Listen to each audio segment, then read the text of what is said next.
It was the kind of neighborhood people dreamed about when scrolling through glossy real estate magazines. Perfectly trimmed lawns lined each street, with rows of mailboxes painted an identical white. Fountains at the entrances sparkled in the sunlight, and every house boasted shutters in shades of pale blue, sage green, or soft gray. From the outside, it looked like the embodiment of suburban peace. But, as with any carefully maintained facade, beneath the polished surface simmered the cracks no one wanted to admit were there. Among the cul-de-sacs and identical driveways lived families who followed the rules to the letter. They planted roses only approved by the homeowners association. They trimmed hedges twice a month, and they parked cars no closer than 3 feet from the curb. To outsiders, it seemed laughable to have so many rules. To those inside, the rules were the price of belonging to a prestigious community. But in every story of perfect order, there is always someone who decides the rules don't apply to them. In this neighborhood, that person was Karen. Karen lived 3 houses down from the main entrance. Her home, a 2-story colonial with navy shutters, looked no different from the rest. But what made it infamous was the woman inside. She had a way of walking into a room as though she owned it, speaking as though her opinion was the final word, and staring down neighbors with the conviction that she was the guardian of the community's standards. For years, her constant complaints had been tolerated, sometimes ignored, sometimes laughed at. But what began as minor irritation was about to turn into a conflict that would shake the neighborhood to its core.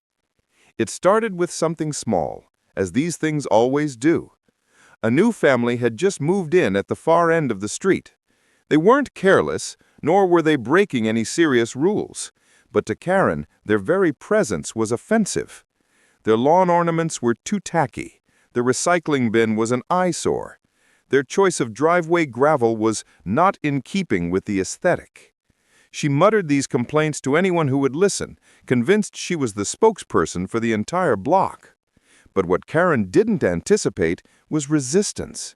For years, people had rolled their eyes and allowed her to dominate conversations. This time, the new family wasn't interested in becoming another target of her crusades. They stood their ground quietly but firmly. And that quiet resistance planted the first seed of tension. The HOA board, tired of years of grievances piling on their desk, decided enough was enough. They began to question Karen's motives. Was she truly concerned with community standards, or was it about control?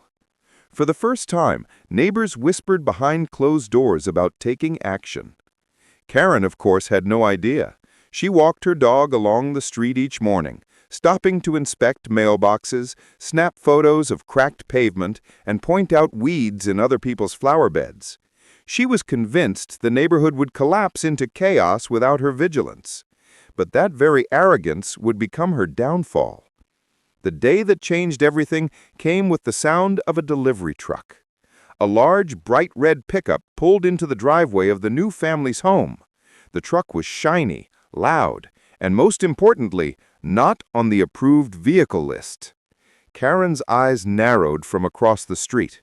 She saw her chance. This, she believed, was her moment to put the newcomers in their place. She stormed back to her house, phone in hand, already drafting an email to the HOA board. She described the truck in detail, its obnoxious color, its inappropriate size, and its threat to the neighborhood's visual harmony. She didn't just file a complaint, she declared war. But what she didn't know was that this time, the war would not go the way she expected. The email set off a chain reaction. The board had grown wary of Karen's endless reports.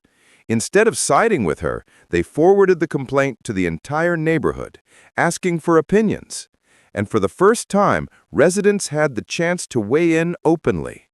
The responses came quickly, and overwhelmingly, they weren't in her favor. Karen had overplayed her hand. As the sun dipped below the horizon, neighbors gathered in hushed groups on sidewalks and porches, murmuring about how they had finally had enough. Karen's battle wasn't just with one family anymore. It was with the entire community. By the next morning, the neighborhood no longer felt the same. The email thread had done something remarkable. It gave people permission to speak out against Karen.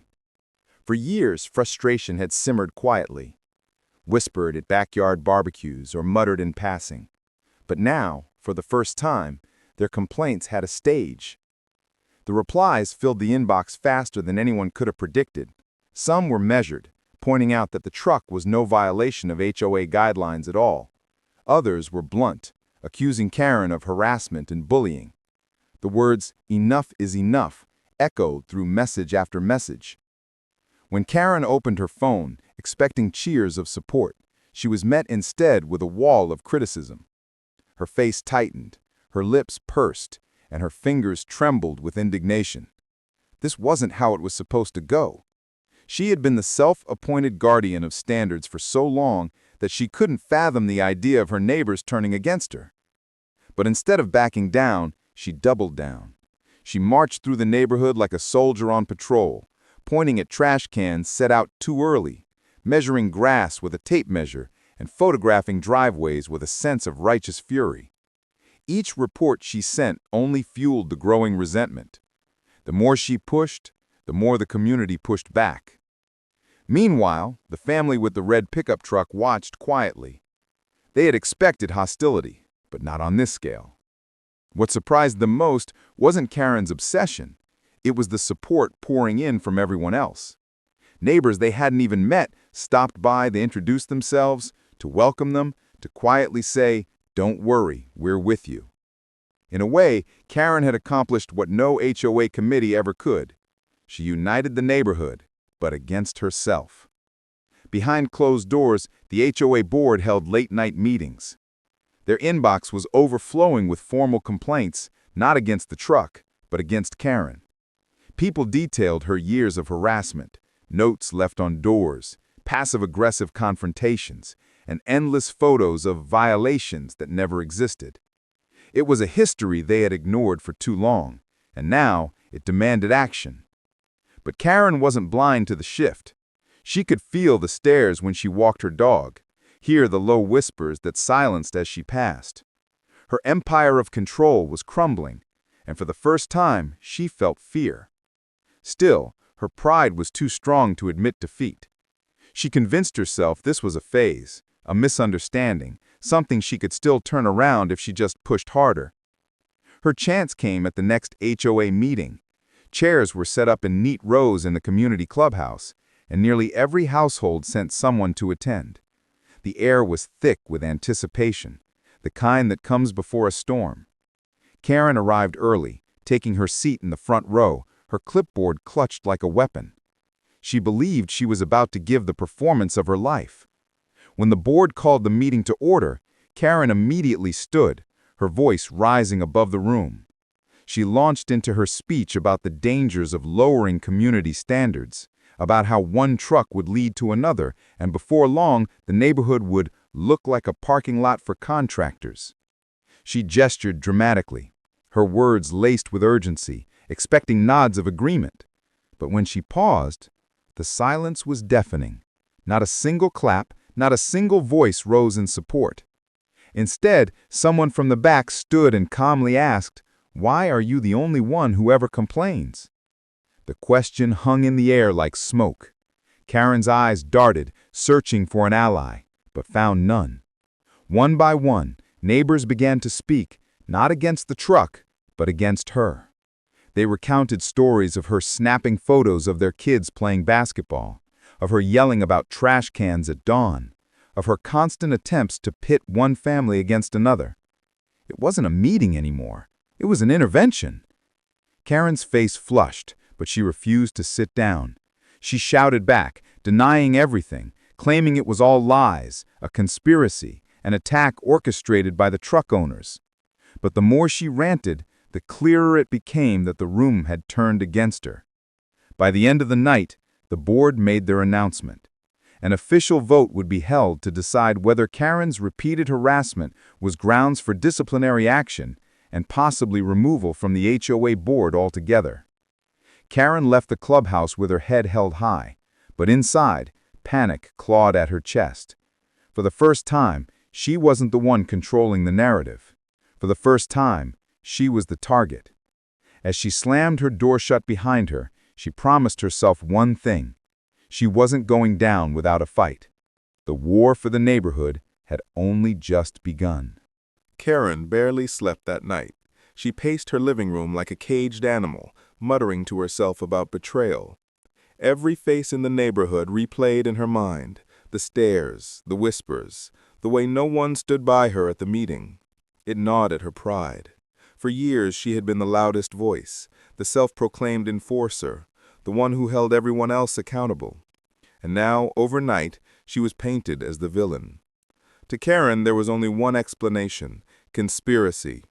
She convinced herself that the new family had plotted this from the beginning, using the red truck as bait to turn the entire neighborhood against her. In her eyes, the truck wasn't just a vehicle, it was a weapon, and she was determined to fight back. By sunrise, she had already drafted a new barrage of complaints.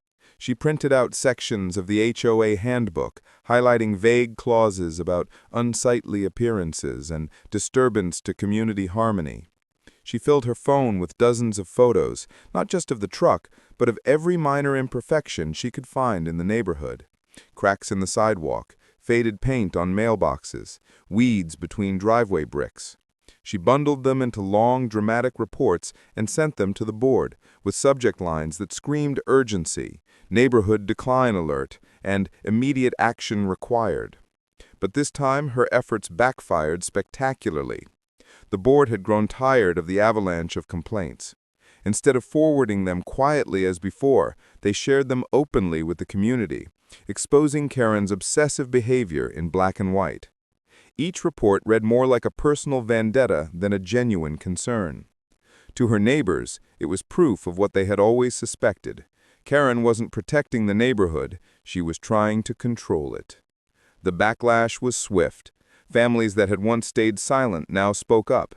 They formed group chats without her, rallied support for the newcomers, and even organized neighborhood cookouts right in front of her house, events she was neither invited to nor welcomed at. Karen watched from her window as laughter and chatter filled the street, her blood boiling with each passing minute. Her isolation deepened, but instead of seeing it as a warning, she saw it as proof of persecution. The narrative in her head grew darker. She wasn't just disliked, she was under attack. And if she was under attack, then she was justified in defending herself. The red truck became her obsession. She timed its comings and goings, logged every arrival, every departure, every parking position.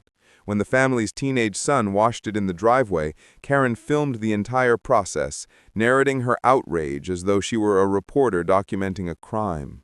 When friends of the family parked nearby, she jotted down license plates, convinced she was uncovering some kind of underground operation. Meanwhile, the HOA board prepared for the upcoming vote. Behind the scenes, evidence piled up against her, years of complaints, testimonies from neighbors, and even video clips of her confrontations. The board wasn't just considering disciplinary action anymore, they were considering stripping her of any authority altogether. But Karen didn't know this. Only she knew that the walls were closing in and her desperation made her reckless. One evening, as the sun dipped low and shadows stretched across the cul-de-sac, Karen made her boldest move yet. She marched straight into the newcomer's yard, phone in hand, recording as she berated the truck's presence. Though no dialogue will be told here, her gestures spoke volumes, pointing furiously at the vehicle, throwing her arms wide as if appealing to some invisible jury, stomping her foot like a child denied candy. From windows and porches, neighbors watched. Some filmed quietly, others whispered. A few shook their heads. This was no longer just petty drama, it was a spectacle. And Karen, without realizing it, was writing her own downfall in real time. The next morning, those videos hit the neighborhood group chat. By afternoon, they had spread beyond it. People who had never spoken to one another were now united by a single topic. Karen had gone too far. Her name became the punchline of jokes. Memes circulated with screenshots of her tirades. For the first time, her authority wasn't feared, it was ridiculed. And ridiculed, Karen discovered, cut deeper than resistance. But she wasn't laughing. Each ding of her phone felt like a dagger. Each sideways glance on her morning dog walk felt like an accusation. She could feel control slipping away, and in her desperation, she decided on one final reckless gamble. If the board wouldn't enforce the rules, she would enforce them herself. That night, long after most porch lights had gone out, Karen crept back toward the red truck. The street was quiet, the air heavy with the hum of crickets. She carried a flashlight, her clipboard, and the conviction that she was saving the neighborhood. She circled the truck like a predator, snapping photos, shining her light on its tires, its license plate, its paint. But what Karen didn't know was that she wasn't alone. From behind curtains, neighbors watched. And this time, they weren't just shaking their heads, they were recording. What began as a personal vendetta had grown into a full-blown scandal. The vote was only days away, but the verdict in the court of public opinion was already clear. Karen picked the wrong battle, and the regret was closer than she realized. The night of the vote arrived with a tension that felt almost electric. The clubhouse parking lot overflowed with cars, headlights slicing through the dusk as neighbors poured in, more than had ever gathered for any meeting before. It was no longer about a truck. It was about Karen. Inside, folding chairs lined the room in tight rows, every seat filled. People stood along the walls, whispering in anticipation. The air buzzed like a storm ready to break. At the front, the HOA board sat stiffly at a long table, paper stacked, microphones ready. For weeks, they had endured the flood of complaints, the barrage of emails, the growing unrest. Tonight, they would deliver judgment. Karen entered with her clipboard clutched to her chest like armor. Her chin was high, her stride purposeful. In her mind, this was her last chance to prove she was right, to rally her neighbors, to re-establish her authority. She didn't see the glares, the smirks, or the way conversations hushed when she walked past them. Or perhaps she saw and chose to ignore them, believing her conviction would override their resentment. The meeting opened with routine items, but no one cared about landscaping updates or pool maintenance schedules. Everyone was waiting for the same agenda point, the disciplinary vote. When it finally came, the board chair cleared his throat and addressed the room. His words were calm, measured, but their weight was undeniable. The issue wasn't the truck. It was Karen's conduct, her years of harassment, her relentless complaints, her behavior that had divided and disrupted the community. The evidence was laid out for all to see. Stacks of her emails projected onto a screen, clips of her late-night patrols, photos of her berating neighbors in their own driveways. One by one, the board presented testimonies from residents who had stayed silent until now. Karen shifted in her seat, her face flushing deeper with each piece of evidence. Her hands gripped the clipboard tighter, her knuckles white. Still, she refused to stay quiet. She leapt to her feet, gesturing wildly, her mouth moving in furious protest. Though no dialogue is given here, her posture and expressions told the story. Denial, outrage, desperation. But if she thought her display would sway the room, she was wrong. The crowd didn't cheer. They didn't nod. They stared with a mix of exhaustion and disbelief. Some even shook their heads, tired of the same performance they had endured for years. The board chair raised his hand, silencing the room. It was time to vote. Slips of paper were passed, pens scratched, folded ballots dropped into a clear acrylic box at the front of the room. Each vote felt like a nail in the coffin of Karen's reign. When the count was read, the result was undeniable. Overwhelmingly, the community had spoken. Karen was to be stripped of her position, formally censured, and barred from filing further complaints without board approval. For the first time, Karen's authority was gone. The room erupted, not in chaos, but in relief. Neighbors smiled, clapped, even laughed. Some hugged. It felt like the release of a pressure valve that had been building for years. The war was over, and the neighborhood had won. Karen, however, stood frozen. Her clipboard dangled at her side, useless now. Her eyes darted from face to face, searching desperately for even one ally. But the truth was undeniable. She was alone. The humiliation hit harder than any argument ever could. She had believed herself untouchable, the guardian of order, the one who held the line. And now, she was the outcast, the spectacle, the punchline of jokes whispered in the back row. As the crowd dispersed, Karen lingered in the emptying room. The board packed up their papers, avoiding her gaze. Neighbors walked past without a word. The community she had ruled with complaints and threats no longer feared her. They pitied her, or worse, ignored her altogether. When she finally stepped outside, the night air felt colder than usual. Laughter drifted from the parking lot as families left together, united by something greater than her control. Karen stood alone beneath the dim glow of a streetlight, her clipboard clutched like a relic of a power that no longer existed. It was in that silence, as the last car drove away, that reality settled in. She hadn't just lost a vote. She had lost her grip on the very thing she craved most: control. For the first time, Karen felt the weight of true regret.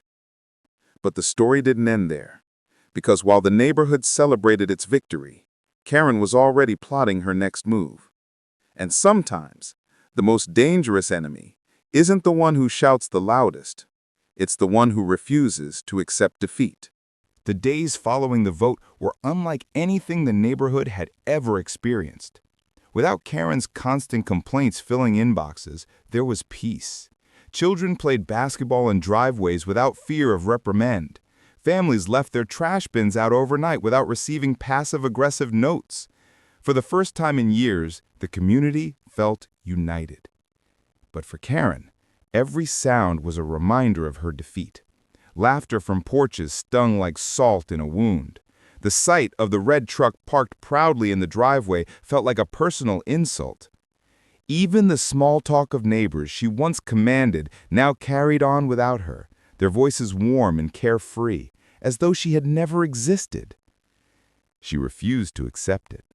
To admit defeat meant admitting she had been wrong, and in Karen's world, being wrong was unthinkable. So instead, she convinced herself that the board, the neighbors, even the new family were conspiring against her. She believed if she could just prove them wrong one last time, she could reclaim her power. Her plan was desperate. Late one evening, under the cloak of darkness, she crept back toward the red truck. Her flashlight beam cut through the night, scanning over the polished paint, the chrome grille, the spotless tires. She circled it like prey, searching for anything she could twist into evidence of a violation. But she wasn't alone. Curtains parted, phones lifted, cameras rolled. This time, the neighborhood was ready. By morning, the footage was everywhere. Videos of Karen prowling around the truck circulated not just in the group chat, but across social media. The once feared enforcer of rules became an object of ridicule. Her late-night patrols mocked in memes and captions that spread beyond the boundaries of her cul-de-sac. What she had intended as a final act of control became the very thing that sealed her reputation forever. When she stormed into the HOA office demanding action, the board didn't even bother hiding their exhaustion. They dismissed her complaint outright, citing her restrictions. When she threatened legal action, they calmly reminded her that every step she had taken was documented, and none of it was in her favor. Karen had no allies left, no voice of support, no one willing to take her side. She wasn't just powerless, she was irrelevant. And that was the true punishment. The red truck remained exactly where it was, gleaming in the sun as if mocking her. The family who owned it went about their lives unbothered, welcomed and embraced by the community she had tried so hard to drive away. The HOA meetings moved forward without her. The neighborhood thrived, not because of her rules, but because of her absence. In the end, Karen's downfall wasn't delivered by the board or the truck or even her neighbors. It was delivered by her own obsession, her refusal to let go, her inability to see that control is not the same as respect. On quiet evenings, she still walked her dog down the same streets, but now no one met her eyes. Children no longer darted inside at the sight of her. They ignored her completely, their laughter carrying on like she wasn't even there. And perhaps that was the greatest regret of all. Not the loss of power, not the embarrassment, but the realization that she had built her entire identity on control.